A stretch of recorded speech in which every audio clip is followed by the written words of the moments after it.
৯ September DUCSU নির্বাচন হতে বাধা নেই, স্থগিত করে দেওয়া হাইকোর্টের রায়ের বিরুদ্ধে করা আবেদনের ভিত্তিতে শুনানির পর আপিল বিভাগের রায়।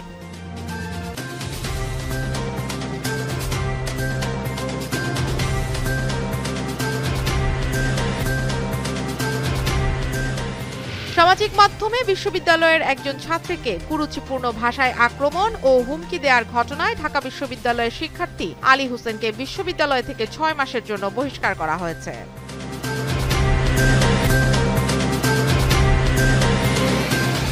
শেখ হাসিনার স্টেট ডিফেন্স আইনজীবী আমির হোসেন অসুস্থ থাকায় আজ পুলিশের সাবেক মহাপরিদর্শক চৌধুরী আব্দুল্লাহ আল মামুনের জেরা হবে না। সকালে বিচারপতি মোহাম্মদ গোলাম মর্তুজা মজুমদারের নেতৃত্বাধীন আন্তর্জাতিক অপরাধ ট্রাইব্যুনাল ১ এই জেরা শুরু হওয়ার কথা ছিল। বান্দরবানের রুমা উপজেলার সীমান্তবর্তী দুর্গম এলাকায় বম পার্টির প্রশিক্ষণ ঘাঁটিতে অভিযান চালিয়েছে সেনাবাহিনী। আন্তঃবাহিনী জনসংযোগ পরিদপ্তরের এক সংবাদ বিজ্ঞপ্তিতে এই তথ্য জানানো হয়েছে।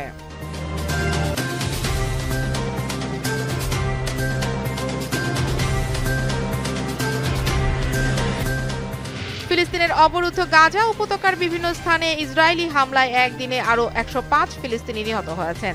এদের মধ্যে অনেকেই ত্রাণ প্রার্থী ছিলেন। আল জাজিরার এক প্রতিবেদনে এ তথ্য জানানো হয়েছে।